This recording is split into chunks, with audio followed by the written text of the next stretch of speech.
The United States is at war, not just on the ground, but in cyberspace. The US military is developing software which will allow military personnel to create multiple fake online identities, also known as sock puppets. Their mission: go into chat rooms and other online forums and spread pro-American messages. Critics call it propaganda. The Pentagon calls it countering violent, extremist, and enemy ideology outside the US. Legislation was quietly signed into law a little over a week ago. President Obama signed a bill that allows the US government to combat foreign propaganda by creating its own. Let's take a look and give it a reality check. Well, a little over a week ago, President Obama quietly signed into law the 2017 National Defense Authorization Act. That act is a military funding act, and in this case, it authorized $611 billion for military spending in 2017. No big deal, right? But so often there are additional laws and spending bills tucked into the NDAA, and this year was no exception. This time, it was something called the Countering Foreign Propaganda and Disinformation Act of 2016. Oh yes, this bill, which was on the Senate side, sponsored by Ohio Senator Rob Portman, is designed to combat what is called foreign propaganda from organizations such as RT, China's CCTV, or Iran's Press TV. Here's why Portman says the bill is necessary. Quote, surprisingly, there is currently no single U.S. governmental agency or department charged with the national level deployment, integration, and synchronization of whole government strategies to counter foreign propaganda and disinformation. Well, there is now. That bipartisan bill will establish an interagency center housed at the State Department to coordinate and synchronize counter-propaganda efforts throughout the U.S. government. The bill also creates a grant program for NGOs, for think tanks, civil society, and other experts outside government who are, quote, engaged in counter-propaganda related work. Now, let's be clear. This is being sold as countering propaganda, but how do you do that? After all, if government agencies put out information to the public for the sake of altering a point of view, isn't that the very definition of propaganda? In fact, that definition is this: information, ideas, or rumors deliberately spread widely to help or harm a person, a group, a movement, an institution, a nation, etc. So this law essentially funds U.S. propaganda. But isn't that illegal? It was. But no, not anymore, because 3 years ago, wrapped inside the 2013 NDAA, was an amendment that removed the ban on the U.S. government creating propaganda and then showing it to U.S. citizens. That ban, by the way, had been in place since 1948. The 2013 amendment struck down a ban on domestic dissemination of propaganda material produced by the State Department and the Independent Broadcasting Board of Governors. It neutralized the Smith-Mundt Act of 1948 and the Foreign Relations Authorization Act in 1987 that had been passed to protect U.S. audiences from our own government's misinformation campaigns. And in 2013, when that bill was passed, most media said, oh, don't worry, the U.S. government will never actually create propaganda. But now they've created a mechanism to fund it. So what you need to know is that politicians claiming we need to fund U.S. government propaganda to protect the public from the Russians and from the Chinese. But there's a reason it was illegal for over 60 years for our government to propagandize the public, to protect the public from our own government. Reality check. Right now, 2 out of every 3 Americans in the latest polls say they have little to no trust in mainstream American media, because 2/3 of Americans already believe that they're not getting the truth. That number will likely only get worse with the legalized American government propaganda. So what is the solution here? Well, how about media just tells the truth, just reports facts, does not act as an arm for political parties or for government institutions? If we want to combat propaganda, both foreign and domestic, then shouldn't we just inform the public rather than trying to control their views?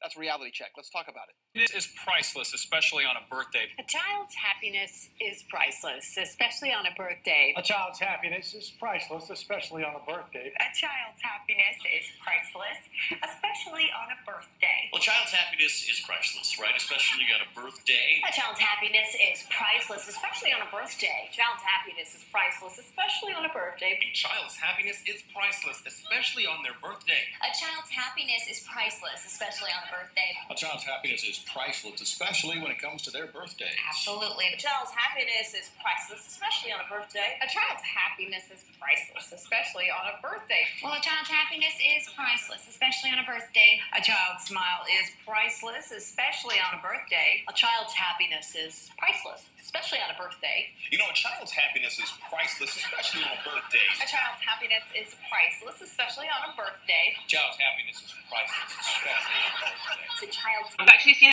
Almost every country is now reporting cases, and those who aren't may simply not have the resources to conduct surveillance.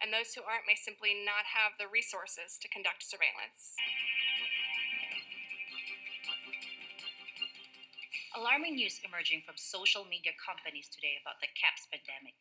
Twitter and Facebook are reporting they've identified and deleted a disturbing number of accounts dedicated to spreading disinformation about the outbreak.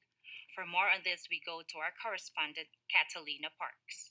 Chen, these accounts were created by several state-sponsored groups intending to sow political discord, and some individuals are seemingly seeking to gain financial advantages. Violence against healthcare workers and minority populations has been increasing. A recent riot highlights the real danger in these posts. Countries are reacting in different ways as to how best to manage the overwhelming amounts of dis and misinformation circulating over the internet. In some cases, limited internet shutdowns are being implemented to quell panic.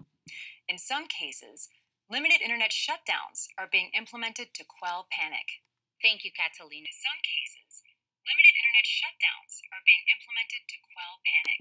To quell panic.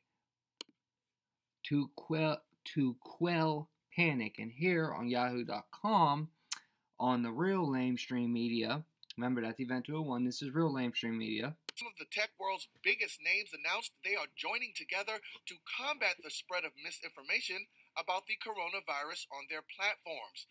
In a joint statement released by Microsoft, Facebook, Alphabet's Google, and Twitter, the tech giants said they will work together to quell misinformation. In addition, other tech companies... They even use the same words. They will work together to quell misinformation. They even use the same words, guys. It's freaking amazing, dude. And then, this is going really, really, really slow. Right here, in our own country, coronavirus. Think the lockdown is bad? Try without internet. Tens of millions of people are still left out due to cost, reach of broadband. Okay, and just a small example of in our own country, up in New Hampshire, these kids was trying to do their schoolwork and they couldn't because the internet kept shutting down. Now, this wasn't intentional, in the EVENT201 they were saying they would purposely shut it down. This most likely was just from people being on it. Who really knows? But most likely just from everyone being on it. And then, in another country, hashtag keep it on. Internet shutdowns during the CV-19 will help spread the virus. Update 4/3/2020 reports indicate that Ethiopia has lifted internet and communication restrictions. In areas they were imposed. To protect public health and human rights, it remains urgent to maintain an open and secure internet in every country, especially where authorities are deliberately cutting access,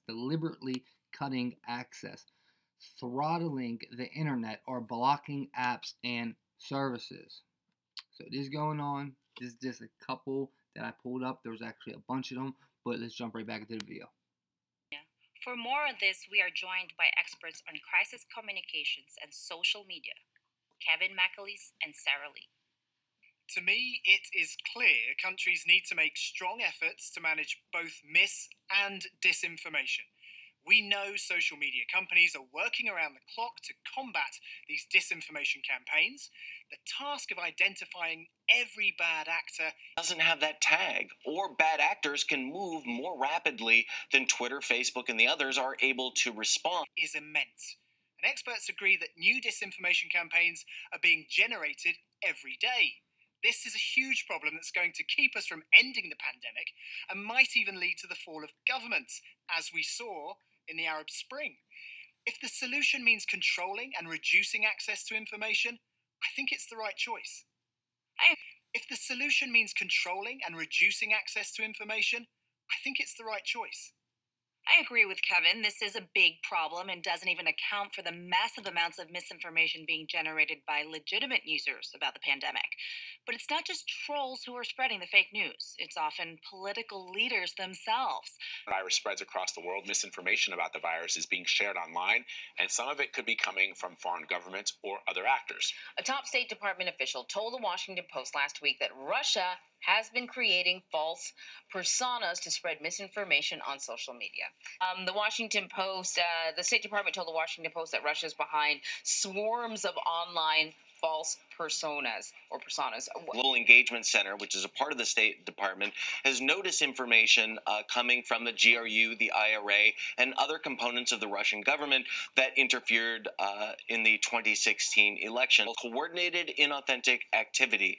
Now, the reason we call this coordinated inauthentic activity is that it involves botnets, which spread information automatically. This is automation. It also involves real people sitting behind fake accounts, meaning they are designed to look like American accounts. They often use VPNs so that the geotags say the United States, but these are people with a political agenda sitting in an office, much like we sit in offices, designed to spread misinformation or disinformation using Twitter, Facebook, and other large social networks. You know, Vlad, Who's to judge what's real or not?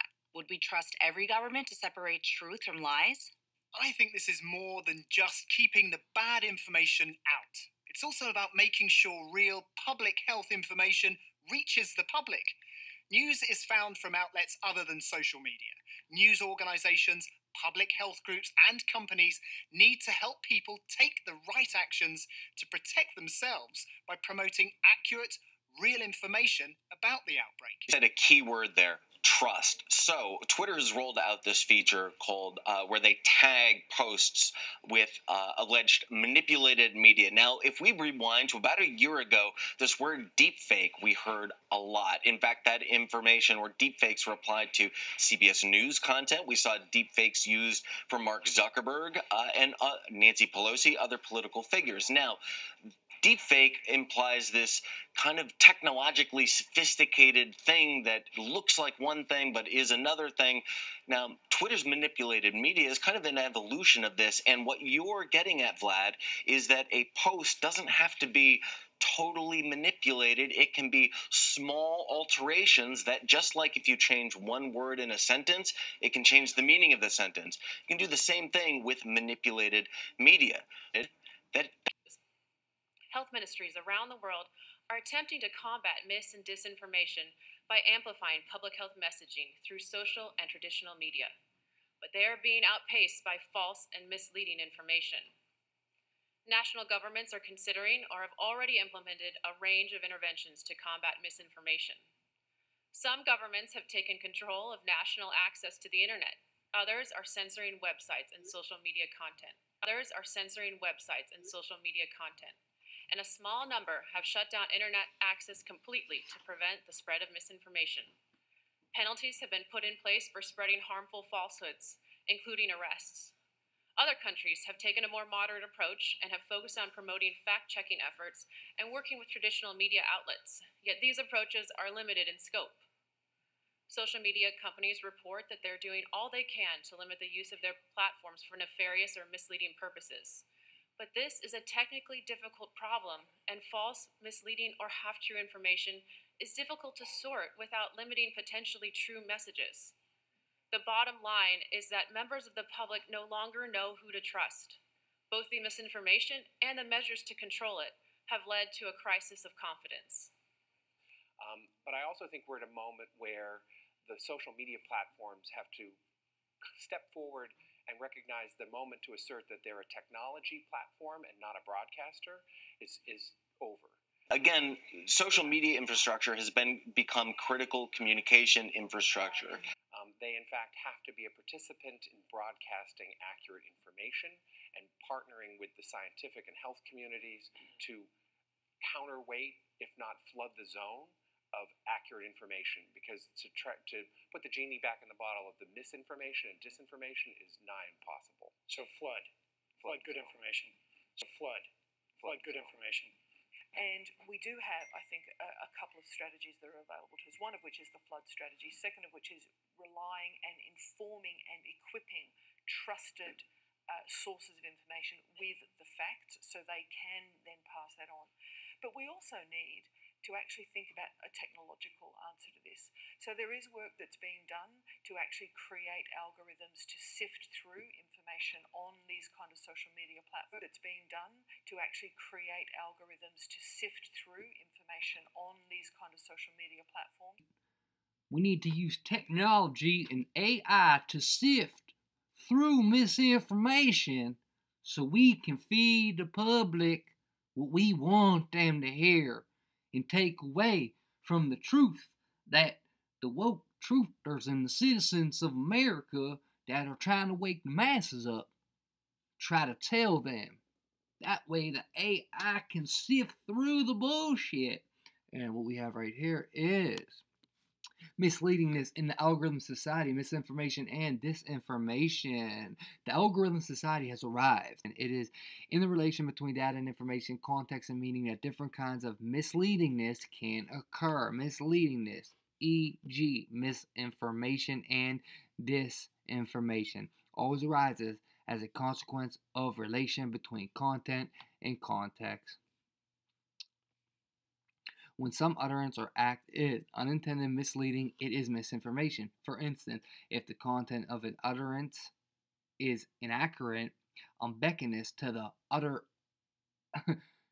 utterer, the utterance might become misleading, dependent on what the receiver knows in advance, or the content of the utterance might become inaccurate and misleading due to the context within which it is presented, i.e., the meaning shifts due to the context. And basically, the algorithm society, sifts through that to give you what they consider truthful information. You know, like the fact checkers and whatnot. We already back-checked the fact-checked and the fact-checkers, and they're liars, man. They're liars. They're paid opposition. Paid, controlled opposition. If the misleading is successful and the disinformee is actually misled, the disinformation is an instance of deception. The prototypical instance of disinformation is a lie. However, it need not to be a lie in order to be disinformation. All it has to be is just leading someone in the wrong way with a little bit of truth mixed with a little bit of lie, and that's how they do it. Anyway, you get the message. The tricky part about misinformation and disinformation is that they are not success terms. This means that something can be misinformation or disinformation independent of whether someone is actually misled. It all depends on the intentions. And with that said, you just heard her, they need the technology, they need to use it to sift through the bullcrap. A deep learning approach to combating misinformation. March 20th. AI scientists are mobilizing to combat the CV. Here's how the provinces are holding them back. This one. These projects are using AI to fight misinformation. And you just heard it from her mouth yourself. And I know that the Gates Foundation and others are funding organisations to work on things like this. In order that the Gates Foundation and others are funding organisations to work on things like this, in order that... in fact, that staff tells me places where internet access has been shut down, there's unrest growing. So we're not only dealing with this specific situation, but really people not trusting their governments at this point. And so I think we really need to make sure, one, from a news perspective, that information is being disseminated correctly and that we have the right resources out there. And therefore, there's legitimacy to what's being communicated. And so be clear about what's being communicated that we know and that is right, but also be very clear about communicating what is absolutely wrong. It means it's very important not to deny, but to speak to them very clearly in the context of a daily briefing from, in this case, I can't imagine any other institution than WHO being the focal point. and we should use it. We should get it on our side. We should work together with them, and we should try to avoid this misinformation. And another topic is, I mean, our industry, there are indications meanwhile that we are getting this social conspiracy theory topic, that we are part of this conspiracy theory, that we are supporting this, that wealthy countries will spread out caps to get in this social conspiracy theory topic, that we are part of this conspiracy theory, that we are supporting this, that wealthy countries will spread out caps to. Damn it, you boy, you just had to go and do it now, didn't you? Now, I'm not even going to pull up stuff, but as you just seen this dude right here, right, that they're part of the conspiracy, they're going to be blaming us, there's going to be conspiracies going around that we did it, they came out of a biolab, right, EVENT201, pandemic, scamdemic, boom. He just said that we're part of conspiracy, so I'm just going to give you a couple examples off the top of my head real quick, okay, instead of showing you, okay, boom.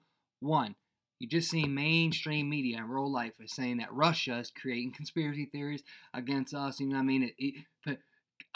Political opposition is creating conspiracy theories. Then you have our own government saying, hey, China. Now they're blaming China. It came from a lab. You know what I mean? You got our own government doing that. And then you got China saying the U.S. Army is the one that went over there and put it in a lab.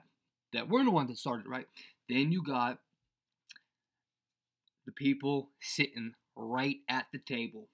And my bet is that's who they were talking about. They knew that they would become part of it because you got John Hopkins right there, and you got Bill and Melinda Foundation. Bill, there's a lot of tags that say Bill and Melinda Gates Foundation, right? And I mean, I could come right here and I can go like this. I could just type in like this. Boom. Watch. Bill Gates is blamed for COVID-19 conspiracy, and then boom, they pop up everywhere. Look, here you got the dangerous CV conspiracy theories targeting the G5 Tech, Bill Gates, and World Affair. Got another one right here, another one right here, another one right here. I don't even call the dude Bill Gates no more. I just call him Hell Gates. Hell Gates. Hell Gates. Like not Hail, like Hail Hitler, like H-A-I-L, not that. H-E-L-L. Hell Gates. But boom. Community, perhaps married to and as a filter for helping to discern the truth from the misinformation on the technology platforms is going to be an important part of this response. First is that we have to recognize that we are all susceptible to misinformation based on our prior beliefs and experience. And I think with the social media platforms, there's an opportunity to understand who it is that's susceptible in what form to misinformation. So I think there's an opportunity to collect data from that communication mechanism. The second thing is, with that ability, we can identify false information more quickly. We are actually receiving reports about people trying treatments that are purported to be effective but are actually harmful. And the quicker that's recognized and can be countered, the fewer people will fall susceptible to those things. Good morning. I want to talk about the Wired piece on ibuprofen and the panic that started. To take us back, I mean, there's always been panics about misinformation and information snowballing, but it's magnified in this day and age. Yeah, it's magnified because we're so worried and we're so looking for anything that will help, any sign of a cure or anything we can tweet about. So we're absolutely primed and activated for misinformation. The ibuprofen story is fascinating because there's a medical research group puts out some information about the way a specific enzyme might interact with COVID-19. And then perhaps there's another doctor who says, well, maybe there's a connection between ibuprofen and this enzyme. So you have two sort of thoughts, but no studies. And then a French minister tweets, be worried about ibuprofen and COVID-19, and suddenly it spreads just because of the speed at which misinformation can spread. Okay, I'm gonna stop right there, guys. And just because I want to give you an example, remember what Red just said. You know, the military dude named Red right there, representing CDC for America. He said in EVENT201 that there would be people that come forward that with these, that want to try to make money, which we've seen that, and they would have these, solutions and these cures and these fixes that would be what they consider at EVENT201, which would be misinformation. So here's one example, and then we can go with the chloroquine. Am I saying that right? The hydrochloroquine. I think that I'm saying it right there. The hydroxychloroquine. That's one. Vitamin C, which you'll also hear from this lady right here. A 75% increase in the news coming from authoritative sources since the beginning of 2020. So we've seen a lot of demand there. But then we also... What does that mean? That means an increase in video views for those? Yeah, and so we talk about that as raising authoritative information.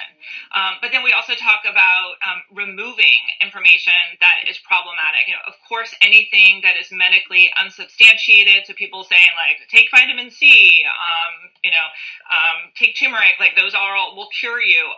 Those are the examples of things that would be a violation of our policy. Anything that would go against World Health Organization recommendations would be a violation of our policy. And so remove is another really important part of our policy. So you're not just putting the truth next to the lie. You're taking the lie down. That's a pretty aggressive approach. Piggy. Well, we do remove, across YouTube in non-pandemic times, information that is a violation of our policy. And we've had community guidelines since the very beginning of YouTube, and we've always, anything that is a violation of our policy, we do remove it. And what was really unique about this was just how fast-moving the COVID-19 crisis was. And so we've had to make numerous policy changes, all within a really short period of time, to be able to make sure that we stayed abreast of the changes. So, for example, just recently there was a theory that 5G was causing coronavirus symptoms. Now, no established health organization says that 5G is the source of the issue, and so that we quickly deemed that a violation of our policies with COVID-19 and removed that content. Okay, when we talk about our health, who do we typically trust? Our physician. And we're not talking about that right now. So, we need the physicians and the medical community really out there on the forefront talking about this. News to share from our member companies. Rumors are actually spreading that the antivirals are causing CAPS, and so patients are not taking them anymore.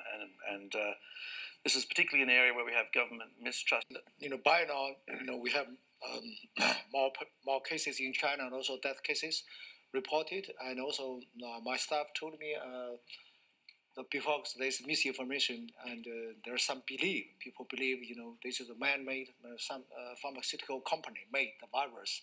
So there are some violations and even, death is because of this misinformation. But dueling CV-19 blame narratives deepen U.S.-China rift. Let the blame games begin. Missouri sues China, including Wuhan lab over the CV. Come clean. U.S. presses China on CV after lab reports. So, like I said a little bit earlier, and like you just heard, the Chinese man, the China CDC dude was a dude just talking at EVENT201 that said there's going to be conspiracy theories that it started from a pharmaceutical company or a lab, right? They predicted that too. They know the future, guys. They know the future. And here you go. It's happening today. But also, he said that some people might even get death threats or get killed, right? And there is actually mainstream media, either Fox, CBS, one of them is pushing a YouTuber named George Campbell, I think. For he is making up some story about who Patient Zero is, some American is Patient Zero, the real just like containment. The conspiracy in that, remember the video I made about the Netflix containment? Well, the conspiracy in that was the real Patient Zero was some scientist from America. Well, this dude on YouTube, and he has to be controlled opposition because mainstream's pushing him. They're making him look crazy, but they're still pushing him. Anytime when we go live during this, I'll try to pull him up. But the woman is supposedly, I don't believe any of this, but the story is she's getting death threats. She almost got killed because he's making up conspiracies about her being Patient Zero. You know what I mean? See how it all comes back on people like us who are pushing real truth, searching for real truth, and just doing our due diligence. Somewhere. So I think this is very important. We do the TOT. So make sure the healthcare workers have the right information. one of the things we want to do is work with telecommunication companies to actually ensure that everybody has access to the kind of communications that we're interested in providing, because that's going to be critical for dealing with, obviously the explosion of the disease. And then also with the comments made about the fact that for all of the disinformation that will be put out, it's going to be important to actually have a response to those questions and to those concerns, as Stephen said. And I understand from staff that actually there are also intelligence sources identifying multiple foreign disinformation campaigns and so on. But it's all a part of a larger piece, which is to say that every time there is something that comes out that is in fact false information that is starting to actually hamper our ability to address the pandemic, then we need to be able to respond quickly to it. What Avril said is I think, as in previous conversations where we've talked about centralization around management of information or public health needs, there needs to be a centralized response around the communications approach that then is cascaded to informed advocates, represented in the NGO communities, the medical professionals, et cetera. You mean centralized international? But centralized on an international basis, because I think there needs to be a central repository of data, facts, and key messages. Centralized web, the centralized information he was talking about with the mass repository you was just talking about? Yeah, like this right here.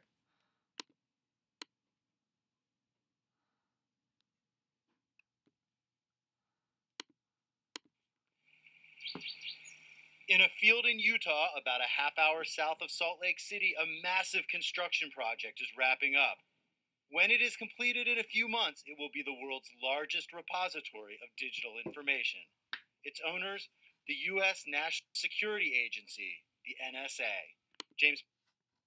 Yep. A couple of things we have to consider are, even before this began, the anti-vaccine movement was very strong, and this is something specifically through social media that has spread. So as we do the research to come up with the right vaccines to help prevent the continuation of this, how do we get the right information out there? How do we communicate the right information to ensure that the public has trust in these vaccines that we're creating? This one's good, guys. This one's good. So, all the anti-vax information, of course I predicted this, but look at the top one. CV scamdemic is so terrifying, even die-hard anti-vaxxer moms are desperate for a CV shot. Now you know they're full of shit right there. You know that's a cold-faced, bold-faced, cold-blooded lie. But then you go on. Anti-vaxxers spread fear about future CVV, right? You just heard her say it, the American woman from the EVENT201. You just heard her say it. And there you go. Anti-vaxxers already have, unfortunately, stupid CV conspiracies about the vaccine for the CV. Anti-vax politicians on the fire as coronavirus spreads. Could CV-19 weaken the anti-vax movement? I don't think so, Johnny. I'm not getting shit. I'll die first. And secondly, news organizations in some countries are right now under a lot of pressure from their governments to provide politically favorable news. And so we have to think about, this isn't just the United States where we sometimes take the freedom of press for granted. There are countries where the news organizations are owned by the government, and how are they disseminating information, and what do we need to be thinking about? How do we communicate with those governments to ensure that misinformation and disinformation is not being spread? Mis and disinformation, but I think what's important to counter some of that is to actually put out information or good news stories of people who have actually beat the disease. Warmer weather, and throughout the show we'll bring you the moments that unite us, like this celebration for the Big Easy, a special send-off for a recovered COVID patient finally going home.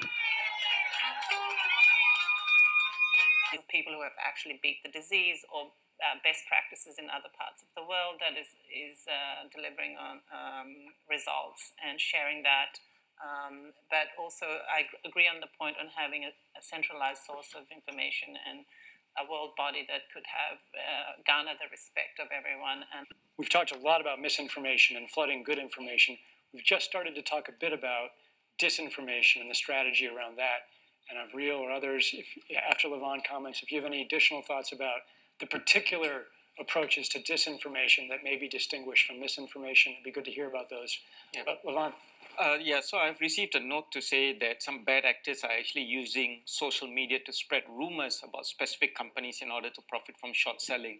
So, along the lines of what we've been talking about, this is going to cause companies to come up now to get some of the screen time as well, because they need to spread the correct information. But one thing we haven't spoken about, and I'm wondering whether it's time to talk about this, is a step up from the part of the governments on enforcement actions against fake news, right? Some of us, these are new regulations that come in place about how we deal with fake news. And maybe this is a time for us to showcase some cases where we are able to bring forward some bad actors and leave it before the courts to decide whether they have actually spread some fake news. Because it doesn't have that label. So we're all kind of in this really tight spot where we see bad actors manipulating content, and social media firms, the only thing they can do is respond. So I guess that's the point. In fact, the intent, Anne-Marie, you're exactly right. That is the intent of not just Russian bad actors, but we've seen these tactics because they're inexpensive and easy to do at large scale. We've seen these tactics deployed domestically by domestic actors for political purposes. We've seen them deployed for business purposes. We've seen them not just in the United States. We see these tactics deployed all over the world. And of course, coronavirus is not just a U.S. problem. It is a global problem. And when we see disinformation propagated, it can oftentimes target municipalities. It can target local cultures. And this really just amplifies the divisions that already exist, and it can kind of grind down the polarity, or create polarity and kind of grind down the discourse and make, well, my side versus your side, and who's to say which side is right? It really disinformation. The line between disinformation and misinformation is not always an easy one to find, and the reality is the greatest, way to impact it, in my experience, is not to let it sit. So in other words, find your trusted interlocutors that are capable of saying this is not acceptable, this is in fact the truth, here's the information. And I think the community of survivors is one example, but there's a whole series, employers, trusted faith leaders, variety of health workers, and so on can be part of that. In addition, obviously, you want to work with the private sector and those who are spreading information generally, to see that they can bring things down that are in fact lies or false information that's being put forward as a way to minimize it. But having a source, a national source, an international source, other trusted sources, and really guiding everybody towards that information is one of the most effective ways to deal with the situation. Guiding everybody towards that information is one of the most effective. It is really important that we do not believe everything that we instantly scroll past and see on social networks, and that we trust organizations that have vetted their content. There really is not a ton we can do, although social networks have built in these mechanisms to flag and report content. Often those mechanisms are exploited by brigades, large groups of people who want to flag authentic content and drive it down as well. So the real thing that we can do is make sure that we are following content that is by reliable, trustworthy actors, and not necessarily believe the things that we want to believe, but believe the things that are vetted and fact and science-based. Ways to deal with the situation. The outcome of the CAPS pandemic in EVENT201 was catastrophic. 65 million people died in the first 18 months. The outbreak was small at first and initially seemed controllable, but then it started spreading in densely crowded and impoverished neighborhoods of megacities. From that point on, the spread of the disease was explosive. Within 6 months, cases were occurring in nearly every country. At first, wealthy countries with advanced healthcare and public health systems were primarily able to limit the spread of the disease within their borders. As systems became overwhelmed, however, no countries were able to control its spread. And the disease affected people of all socioeconomic status, from the very poor to the extremely rich, from sanitation workers to CEOs and national leaders. The economic consequences were dramatic. The high death toll and even greater numbers of sick hurt productivity in many industries.